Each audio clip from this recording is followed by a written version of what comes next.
Hello students, today in this lecture I will discuss with you transformer. देखिए students, ये transformer क्या होता है।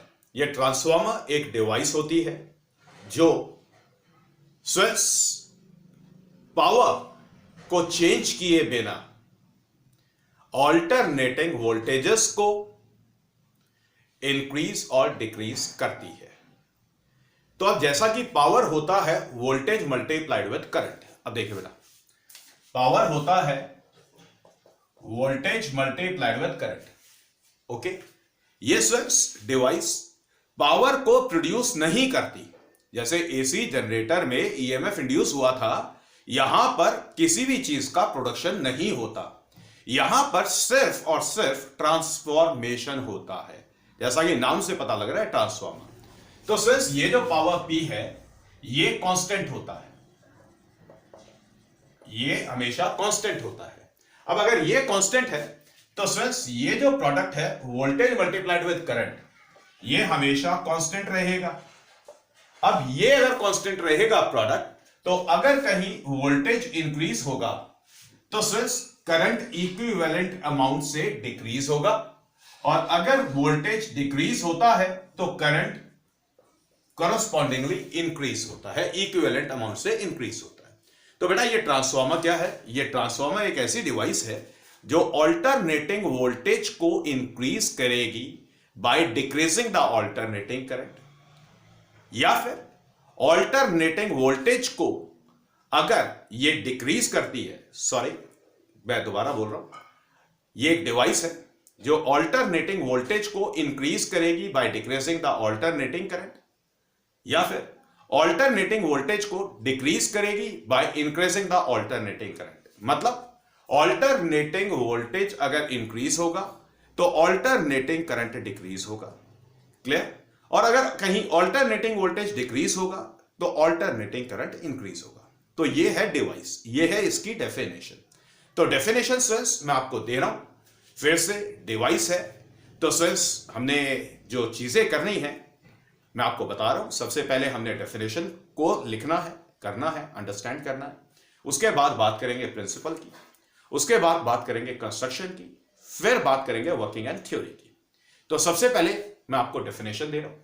ट्रांसफॉर्मर लिखिए, अंडरलाइन करिए, इसके अगेंस्ट लिखिए। It is a device which increases the alternating voltage by decreasing the alternating current and decreases the alternating voltage by increasing the alternating current। बात समझ आ गई? डेफिनेशन की बात समझ आ गई? ओके, तो स्टूडेंट्स डेफिनेशन में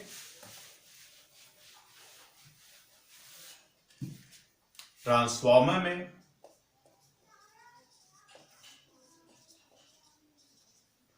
बेटा डिवाइस है, क्या करेगी? ऑल्टरनेटिंग वोल्टेज को इंक्रीज करेगी by decreasing alternating current. Okay, और ऑल्टरनेटिंग वोल्टेज को डिक्रीज करेगी by increasing alternating current। बात समझ आ गई? डिवाइस समझ आ गया। अब डिवाइस के बाद बात करेंगे स्विच प्रिंसिपल। स्विच ट्रांसफॉर्मर का वर्किंग प्रिंसिपल। ट्रांसफॉर्मर का वर्किंग प्रिंसिपल बेटा बेसिकली ट्रांसफॉर्मर वर्क करता है म्यूचुअल इंडक्शन पर। It works on mutual induction. Mutual induction पर ये काम करता है। क्लियर? अब होता क्या? म्यूचुअल इंडक्शन क्या था? स्विच अगर कभी भी किसी भी कॉइल के अंदर करंट फ्लो जो कर रहा है अगर वो चेंज होता है तो नेबरिंग कॉइल में ईएमएफ इंड्यूस हो जाता है, और नेबरिंग कॉइल का जो ईएमएफ इंड्यूस्ड है वो हमेशा change in current flowing through the other coil को अपोज करता है। तो आप नोट करें, मैं आपको लिखवा रहा हूं। whenever the current flowing in one coil changes, then the EMF is induced in the neighboring coil.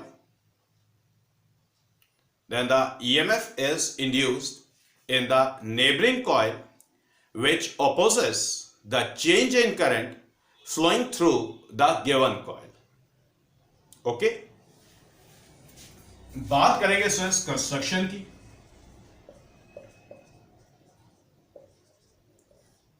तो डिफरेंट पार्ट्स,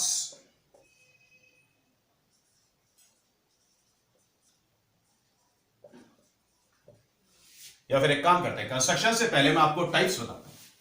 कंस्ट्रक्शन से पहले मैं टाइप्स ऑफ ट्रांसफॉर्मर्स बताता हूं. सो ट्रांसफॉर्मर्स दो तरीके के होते हैं. पहला स्टेप अप ट्रांसफॉर्मर, दूसरा step down transformer. Step up transformer alternating voltage को इंक्रीज करता है by decreasing the alternating current, और step down transformer alternating voltage को डिक्रीज करेगा by increasing the alternating current. तो ट्रांसफॉर्मर की टाइप्स ऑफ ट्रांसफॉर्मर, दो तरीके के ट्रांसफॉर्मर्स हैं. Step up transformer and second one is step down transformer. Step up transformer, step down transformer. Step up transformer क्या करेगा? Increases the alternating voltage by decreasing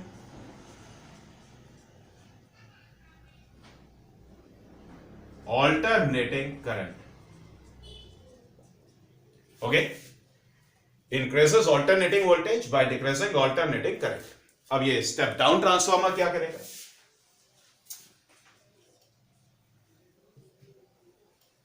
decreases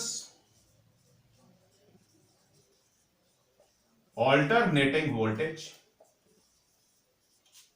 decreases alternating voltage by increasing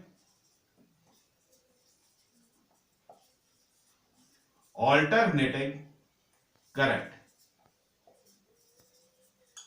okay, समझ आ गई बात? Types of transformer, दो तरीके के transformer है. Step up transformer, step down transformer. Step up transformer क्या करता है? ऑल्टरनेटिंग वोल्टेज को इंक्रीज करता है by decreasing the alternating current. ठीक है सर, जैसा कि अभी इंट्रो में समझाया था कि सर ट्रांसफॉर्मर सिर्फ इनपुट पावर का ट्रांसफॉर्मेशन करता है, चेंज नहीं करता है, ट्रांसफॉर्मेशन करता है. तो इनपुट पावर तो कांस्टेंट रहता है.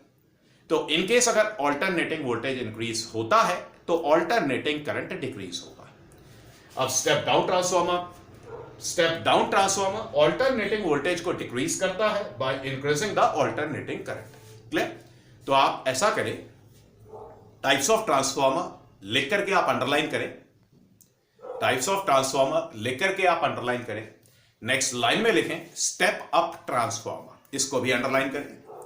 इसके अगेंस्ट लिखें it is the transformer which increases the alternating voltage bye decreasing the alternating current.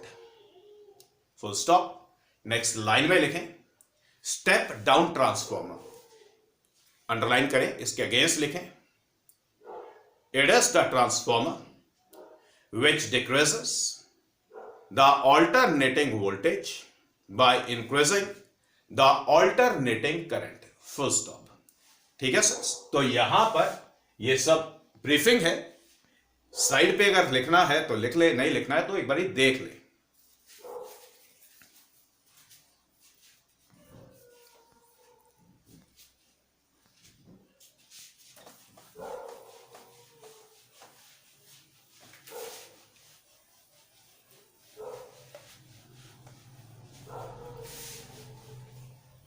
Sir बात करेंगे कंस्ट्रक्शन की.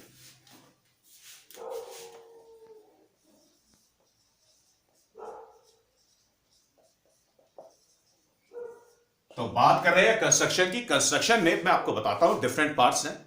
तो बेटा जो फर्स्ट पार्ट है, अभी कुछ कॉपी नहीं करना है आपने, ठीक है? तो जब कॉपी करने की बारी आएगी मैं बताऊंगा, पहले मैं समझा रहा हूं। तो पहला होता है बेटा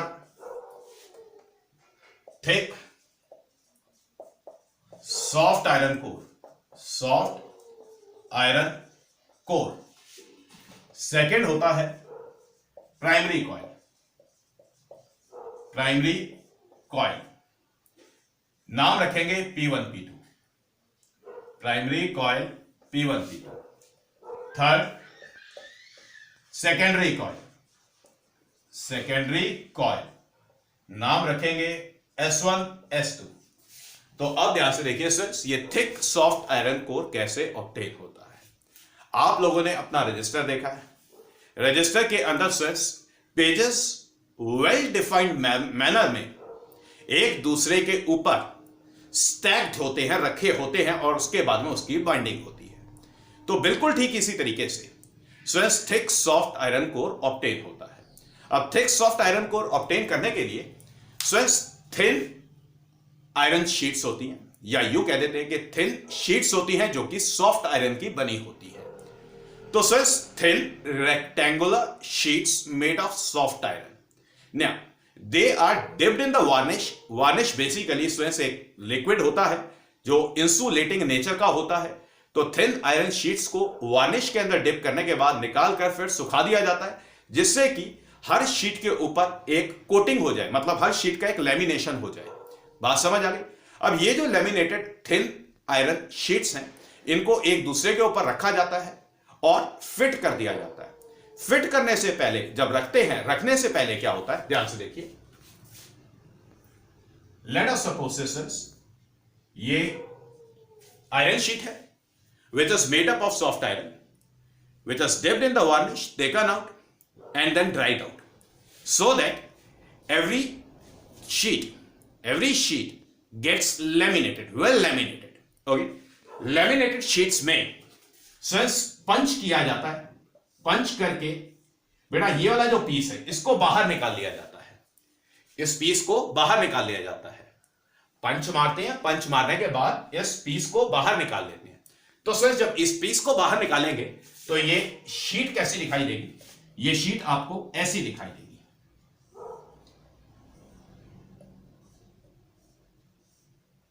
गॉट इट? तो सर ऐसी thin sheets which are made up of soft iron, okay, which are well laminated from each other, they are placed over one another to form the thick soft iron core. और इन sheets को सबको fit किया जाता है, fix किया जाता है। अब फिक्स करने के बाद हमें ये जो मिला इसको बोलेंगे laminated soft iron core. Okay, clear? अब इस लैमिनेटेड सॉफ्ट आयरन कोर के अंदर स्टूडेंट्स ये वाला जो लेफ्ट एंड है, इस लेफ्ट एंड पर कॉइल लपेटते हैं, और ये जो कॉइल है इसको बोलेंगे प्राइमरी कॉइल। ये जो कॉइल है इसको बोलेंगे प्राइमरी कॉइल। अब बेटा ये जो प्राइमरी कॉइल है इसके अक्रॉस ऑल्टरनेटिंग सप्लाई लगाया जाता है जिसको ट्रांसफॉर्म करना है। ये AC input, AC input, AC input बेटा जिसका ट्रांसफॉर्मेशन होना है उसको प्राइमरी कॉइल P1 P2 के क्रॉस लगाया जाता है। और ये जो राइट वाला एज है, इस राइट वाले एज पर यहां पर ये सेकेंडरी कॉइल लपेटी जाती है S1 S2। बात समझ आ गई? क्लियर? तो सर पहले बात करेंगे थिक सॉफ्ट आयरन कोर की। थिक सॉफ्ट आयरन कोर में swells well laminated thin iron sheets होती हैं जिनके अंदर एक स्लॉट होता है। ओके, ऐसी आइडेंटिकल आयरन शीट्स को फिर एक दूसरे के ऊपर स्टैक किया जाता है, रखा जाता है, अरेंज किया जाता है और फिर फिट किया जाता है। बात समझ आ गई? उसके बाद बारी आती है प्राइमरी कॉइल P1 P2 की। तो ये जो प्राइमरी कॉइल है ये सॉफ्ट आयरन कोर के लेफ्ट वाले एज पर लपेटी जाती है, और जो ऑल्टरनेटिंग इनपुट वोल्टेज है जिसका ट्रांसफॉर्मेशन करना है that is applied across this primary coil P1 P2। समझ आ गई बात? इसके बाद सेकेंडरी कॉइल S1 S2 जो कि थिक सॉफ्ट आयरन कोर के राइट एज पर लपेटी जाती है। अब बेटा यहां पर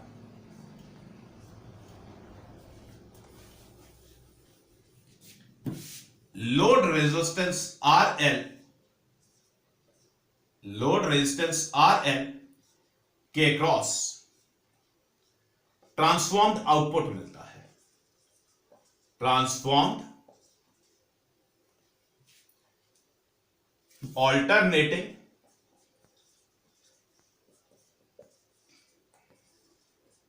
आउटपुट वोल्टेज मिलता है।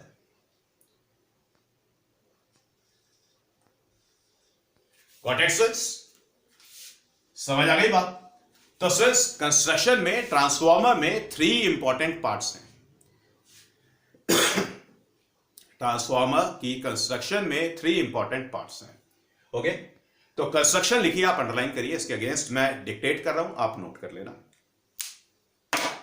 It consists of the following parts. First करके लिखें thick soft iron core, underline करें, इसके अगेंस्ट लिखें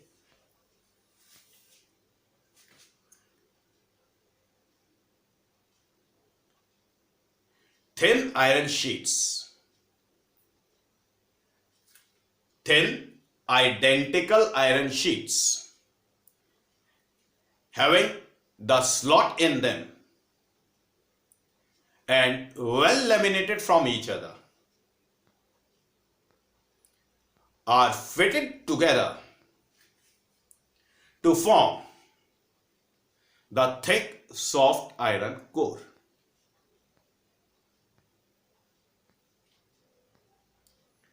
Full stop. सेकेंड करके लिखें primary coil P1 P2। It is the coil made up of copper wire which is wounded over the left edge of the thick soft iron core.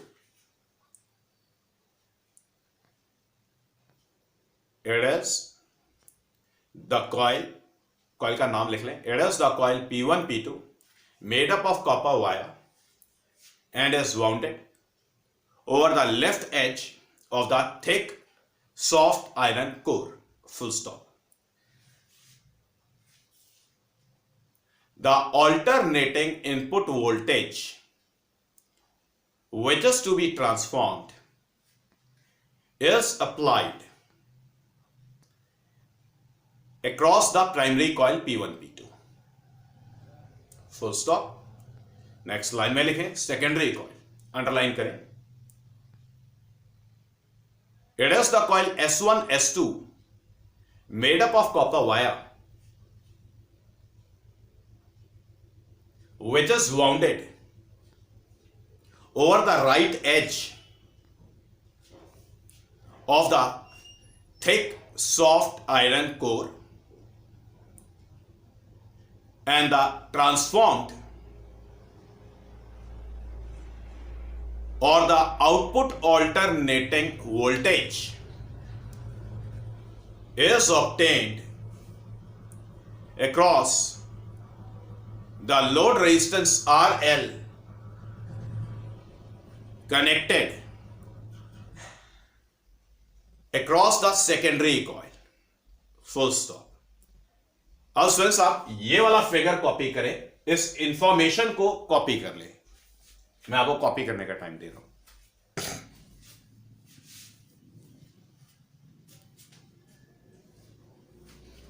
Yes students, done. अब बात करेंगे students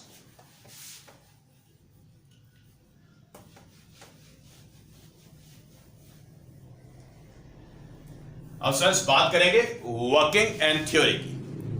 working and theory में देखिए students, देखिए primary coil P1 P2 के cross alternating voltage लगाया है, जिसकी वजह से alternating current primary coil P1 P2 के अंदर फ्लो करेगा। अब ऑल्टरनेटिंग करंट वेरिएबल करंट है, तो इस वेरिएबल करंट की वजह से स्टूडेंट्स प्राइमरी कॉइल के इंटीरियर में मैग्नेटिक फील्ड प्रोड्यूस होता है वो भी वेरिएबल होता है। समझ आ गई ये बात? क्लियर? अब क्योंकि students secondary coil S1 S2, secondary coil S1 S2 ये भी लेमिनेटेड सॉफ्ट आयरन कोर पर ही वाउंडेड है, तो बेटा जब ये सॉफ्ट आयरन कोर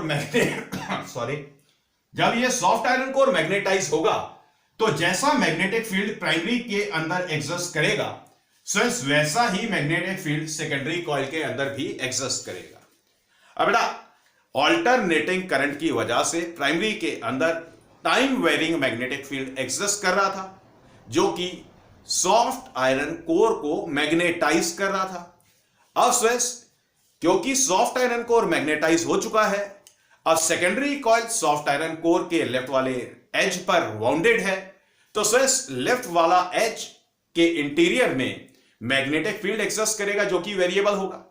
तो स्ट्रेस सेकेंडरी कॉइल के अंदर भी वेरिएबल मैग्नेटिक फील्ड लिंक हो चुका है। अब ये जो वेरिएबल मैग्नेटिक फील्ड है टाइम के साथ वेरी कर रहा है, तो सेकेंडरी कॉइल का मैग्नेटिक फ्लक्स टाइम के साथ वेरी करेगा, जिसकी वजह से सेकेंडरी कॉइल के इंटीरियर में ईएमएफ इंड्यूस हो जाएगा।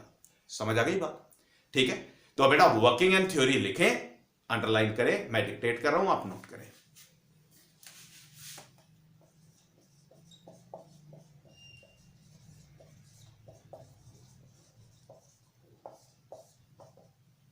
Working and theory. When the alternating input voltage is applied across the primary coil P1, P2, the alternating current flowing through it magnetizes the soft iron core, which is a time varying magnetic field, full stop. Due to the magnetization of the soft iron core, the time varying magnetic field is linked with the secondary coil S1 S2, which is wounded on the same soft iron core, full stop. As the magnetic field linked with the secondary coil is variable,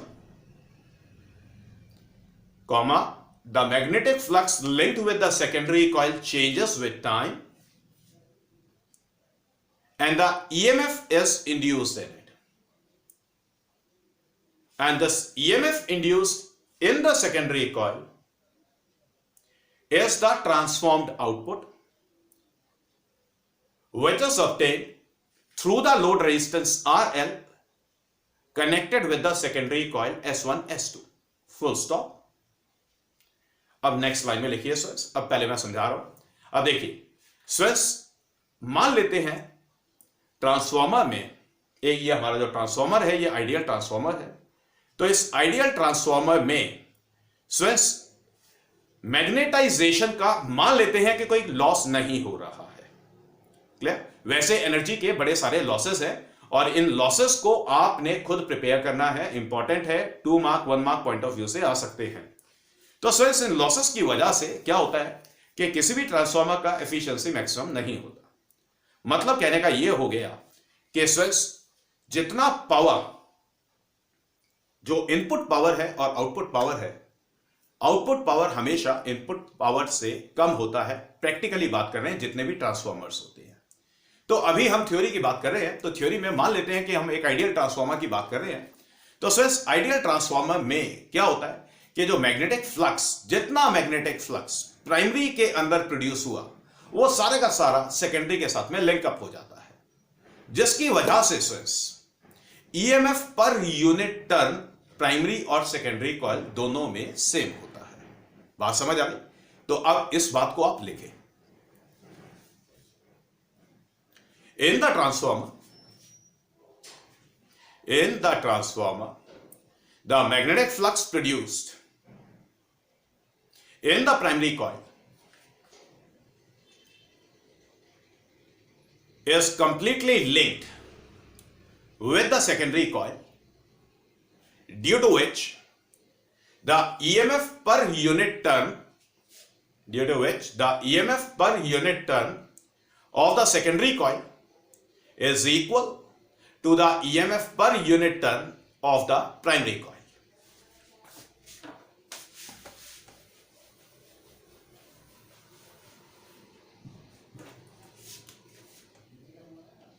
EMF per unit turn of the primary coil. EMF per unit turn का मतलब हुआ, so as total number of turns in the primary coil that are to be divided, or we can say as alternating input voltage divided by the number of turns in the primary coil. Clear? So EP is the alternating input voltage, that is the alternating voltage applied across the primary coil. NP, number of turns in the primary coil. So since this is equals to the EMF across the secondary coil divided by the total number of turns in the secondary coil. Okay, आप इसको copy करें और याद रखें, पूरे का पूरा जो ट्रांसफॉर्मर का कैलकुलेशन है, पूरे ट्रांसफॉर्मर का कैलकुलेशन, अगर आप बीच में कहीं पे कुछ भी भूल जाते हैं तो सब कुछ यहीं से निकलेगा। न्यूमेरिकल्स में अगर आप कुछ रिलेशंस भूल गए तो इसको मत भूलना, इससे सब कुछ निकल जाता है। बात समझ आ गई? तो मेंशन करें कि EP is the alternating voltage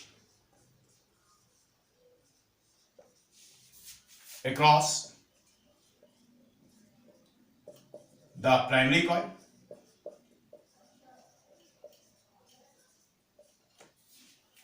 ES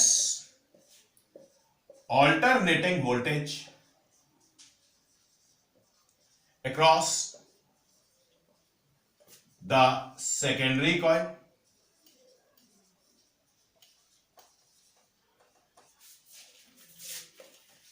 NP, number of turns in the primary coil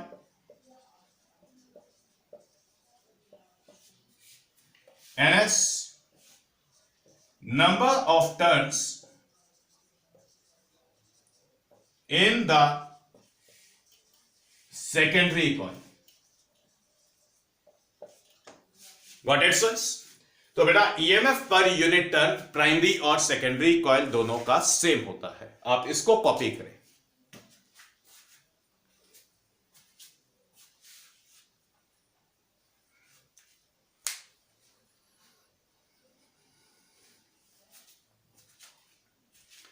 अब स्विच कुछ कैलकुलेशंस करेंगे स्टेप अप ट्रांसफार्मर और स्टेप डाउन ट्रांसफार्मर के लिए, दोनों के लिए कैलकुलेशंस अलग अलग करेंगे। ठीक है, क्लियर? ओके,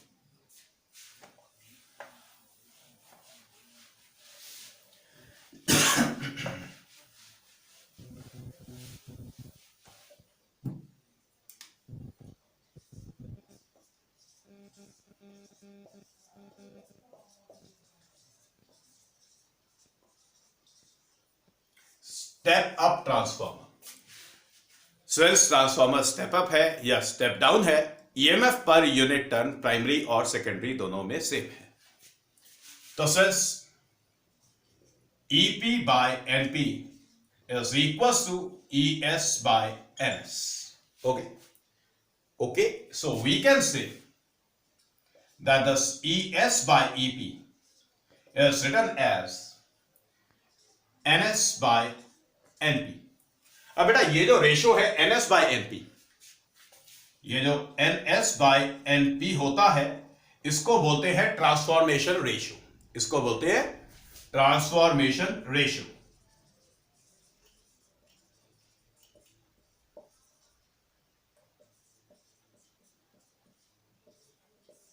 इसको बोलते हैं ट्रांसफॉर्मेशन रेशियो। और स्टेप अप ट्रांसफॉर्मर की क्योंकि बात हुई है, तो स्टेप अप ट्रांसफॉर्मर वो वाला ट्रांसफॉर्मर है जिसमें ऑल्टरनेटिंग वोल्टेज इंक्रीज होता है। तो मतलब ES would be greater than EP। अगर ES is greater than EP तो देखिए स्टूडेंट्स, ये वाला जो रेशियो है ES by EP, it will be greater than 1। This implies that this ES by EP it would be greater than 1. Okay? अगर बेटा ES by EP is greater than 1, तो students ये जो राइट हैंड साइड वाला ratio है NS by NP it would be greater than 1. This NS by NP would be greater than 1. तो students number of turns secondary coil के अंदर primary से ज्यादा रखे जाते हैं अगर बेटा ऑल्टरनेटिंग वोल्टेज को इंक्रीज करना होता है. बात समझ आ गई? Clear? So we can say that in the step up transformer this transformation ratio K is always greater than 1. The transformation ratio is always greater than 1. समझ आ गई बात? तो फ्रेंड्स पहली चीज आप ये कॉपी करें. स्टेप अप ट्रांसफॉर्मर ये पहली बात है जिसके अंदर number of turns secondary coil के अंदर ज्यादा क्यों रखे इसका मैथमेटिकल रिलेशन आपने ऑब्टेन किया है.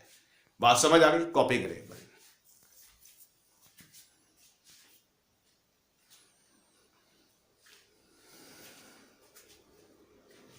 अब फ्रेंड्स बात करेंगे डेफिनेशन की. डेफिनेशन में जो हमने बात की थी कि ऑल्टरनेटिंग वोल्टेज अगर इंक्रीज होता है तो ऑल्टरनेटिंग करंट डिक्रीज होता है. तो उसका एक mathematical establishment a kind of proof.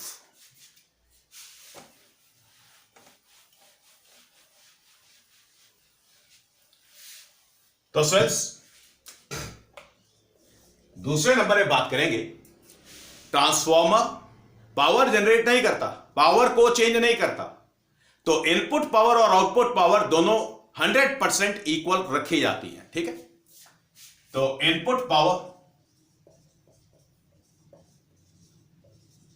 is equals to output power. हमने मान लिया है कि ट्रांसफार्मर आइडियल है और एफिशिएंसी 100% है. सो फ्रेंड्स पावर होता है voltage multiplied with current.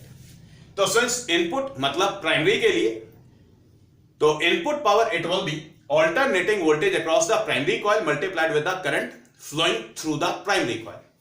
It will be equals to the alternating voltage obtained across the secondary coil multiplied with the alternating current flowing through the secondary coil. बात समझ आ गई? So we can say that this ES by EP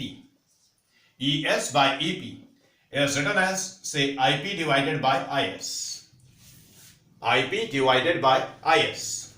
Now, since step up transformer में ES is greater than EP, this implies this ES by EP is greater than 1. अब अगर ES by EP is greater than 1, this will give you IP by IS would be greater than 1. If this IP by IS is greater than 1, this further gives this IP is greater than IS. That is, the alternating current flowing in the secondary coil. The alternating current flowing in the secondary coil is less than the alternating current flowing in the primary coil. So it is the justification of the statement कि अगर alternating voltage increase हुआ तो alternating current decrease हो जाएगा. तो step up transformer की definition का justification copy कर लेगा.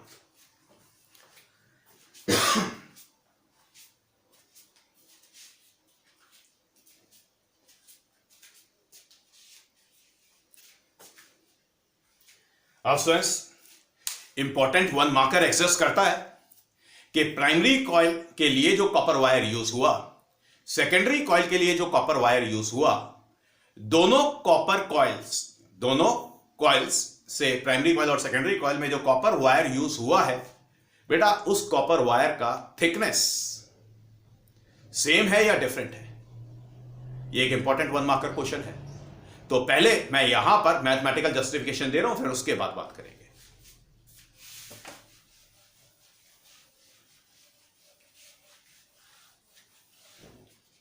बेटा तीसरे नंबर पे फिर से input power is equals to output power. Input power is equals to output power. बेटा पावर का एक और एक्सप्रेशन है voltage square divided by resistance. So since EP square divided by RP. RP is the resistance of the primary coil. ES square divided by RS. RS is the resistance of the secondary coil. बात समझ आ गई? So again we can write this expression as ES by EP whole square. ES by EP whole square can be written as RS by RP. Clear? Now, step up transformer में ES is greater than EP. So we can say that this ES by EP whole square, it would be greater than 1.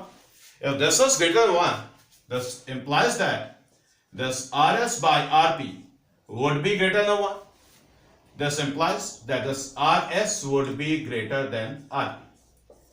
तो since secondary coil का resistance primary coil के resistance से ज्यादा है, तो secondary coil का अगर रेजिस्टेंस ज्यादा है तो सिंस सेकेंडरी कॉइल फॉर्म करने के लिए जो कॉपर वायर यूज किया गया था वो पतला था. वायर पतला है, एरिया ऑफ क्रॉस सेक्शन कम है, तभी तो रेजिस्टेंस ज्यादा है. बात समझ आ गई? So from this we conclude that the wire used for secondary coil is thinner than the wire used for primary coil. Got it, sir? बेटा रेजिस्टेंस सेकेंडरी कॉइल का ज्यादा है प्राइमरी कॉइल से, तो सेकेंडरी कॉइल फॉर्म करने के लिए जो वायर यूज करते हैं वो पतली होती है, और प्राइमरी कॉइल बनाने के लिए जो कॉपर वायर यूज की जाती है वो मोटी होती है. समझ गए बात को?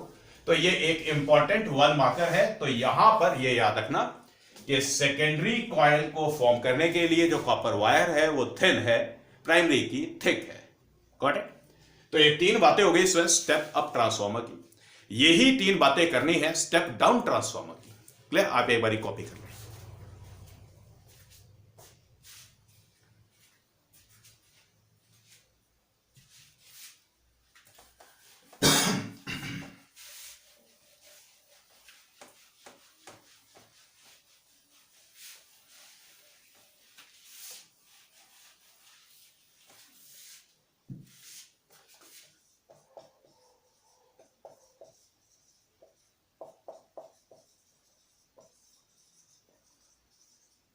Step down transformer. तो स्टेप डाउन ट्रांसफॉर्मर मींस वो वाला ट्रांसफॉर्मर जो ऑल्टरनेटिंग वोल्टेज को डिक्रीज करता है bye increasing the alternating current. तो पहले स्टेटमेंट का जस्टिफिकेशन करेंगे. जस्टिफिकेशन करने के लिए पहली बात, the EMF per unit turn off the primary coil and the secondary coil, they are supposed to be equal. Efficiency is 100%. So we can say that this ES by EP, it would be equals to ES by EP, sorry यहां पर NS है, NS divided by NP. Okay, NS divided by NP is called transformation ratio. लिखवा चुका हूं, दोबारा नहीं बता रहा हूं. Now this ES is less than EP. Alternating voltage decrease होता है तो सेकेंडरी के क्रॉस जो वोल्टेज है वो कम होगा, प्राइमरी के क्रॉस जो वोल्टेज है वो ज्यादा होगा. सो दस ES by EP would be less than 1. ES by EP would be less than 1. Now as this ES by EP is less than 1, ES by EP is less than 1, so this implies this NS by NP is less than 1. That is NS is less than NP. तो बेटा जो number of turns है secondary coil के अंदर कम होते हैं, primary के अंदर ज्यादा होते हैं. Number of turns secondary coil के अंदर कम होते हैं, प्राइमरी के अंदर ज्यादा होते हैं. और सिंस ये जो ट्रांसफॉर्मेशन रेशियो K है, it is less than 1. It is less than 1. Got it? आप इसको कैलकुलेशन को कॉपी करें.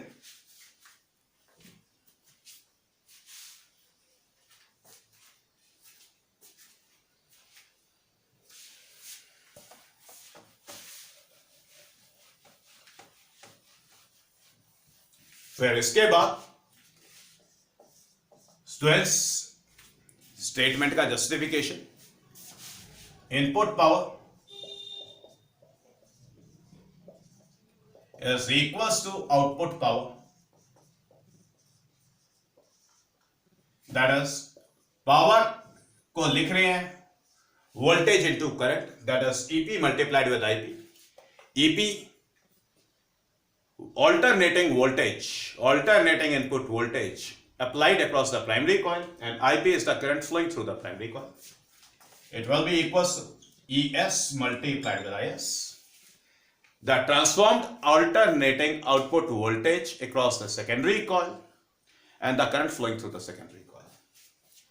Now this ES by EP, it is written as IP by IS. Now as this ES is less than EP, this implies that this ES by EP would be less than 1. If this ES by EP is less than 1, this further implies that this IP by IS is less than 1. This further implies that this IP is less than IS. मतलब the alternating current flowing in the secondary coil is greater than the alternating current flowing in the primary coil. तो students देखिए, voltage secondary coil का voltage कम है, secondary coil के अंदर current ज्यादा है.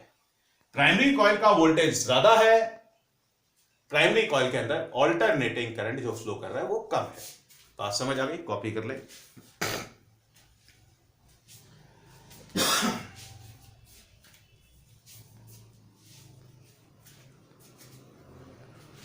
फिर अब बात करेंगे students resistance of the wire of the primary coil and the secondary coil.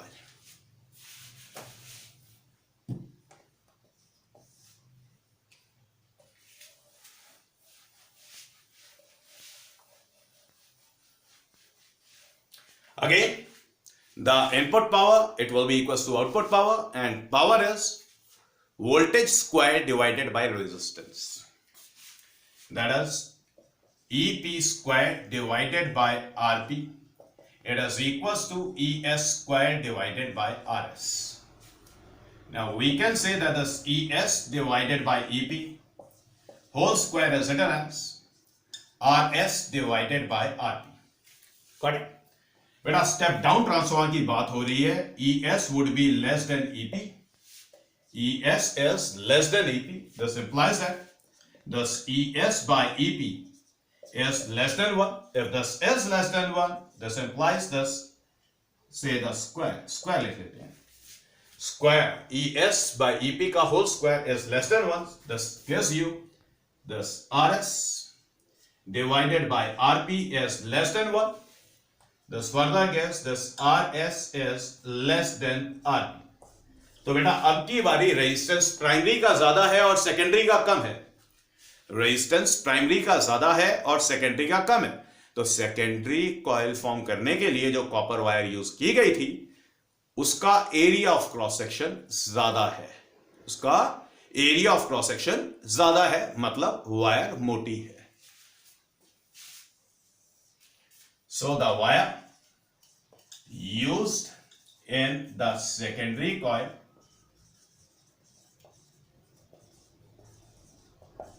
is thicker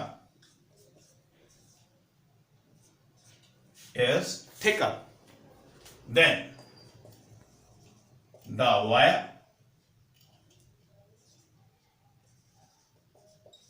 used in primary coil. तो सर सेकेंडरी की रेजिस्टेंस कम है, सेकेंडरी कॉइल की रेजिस्टेंस कम है, तो सेकेंडरी कॉइल फॉर्म करने के लिए जो कॉपर वायर यूज किया गया है वो मोटा होगा, थिक होगा प्राइमरी से. बात समझ आ गई? तो सर स्टेप अप ट्रांसफार्मर और स्टेप डाउन ट्रांसफार्मर की ये कैलकुलेशंस यहां पे कंप्लीट होती हैं। लॉसेस ट्रांसफार्मर के सर बहुत ही सिंपल है। मैग्नेटिक फ्लक्स का लॉस होता है, हिस्टेरेसिस लॉस होता है, बेसिकली एनर्जी लॉसेस है। तो ये इंपॉर्टेंट है इंपॉर्टेंट है, तो आप इन्हें बुक से खुद प्रिपेयर करेंगे। क्लियर? आप एक बार इसको कैलकुलेशन को कॉपी करें।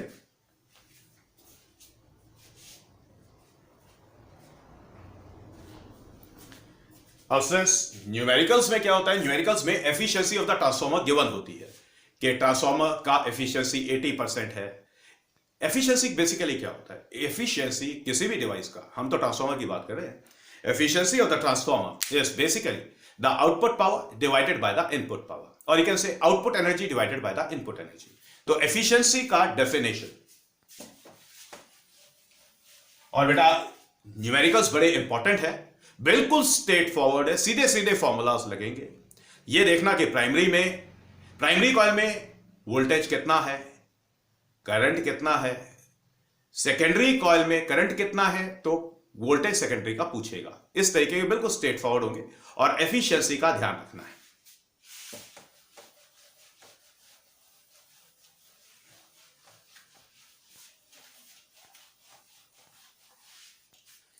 तो स्टूडेंट्स बात करेंगे एफिशिएंसी ऑफ ट्रांसफार्मर की। एफिशिएंसी ऑफ ट्रांसफार्मर की स्टूडेंट्स एफिशिएंसी को डिफाइन करेंगे, it is the ratio of output power to input power. Okay, so since efficiency is written as output power divided by input power. Efficiency is written as, बेटा voltage और current की terms में लिख रहा हूं, it is ES multiplied with IS divided by EP multiplied with IP. Okay, और अगर efficiency आपको परसेंटेज में दी जाए तो एफिशिएंसी परसेंटेज में इट इज आउटपुट पावर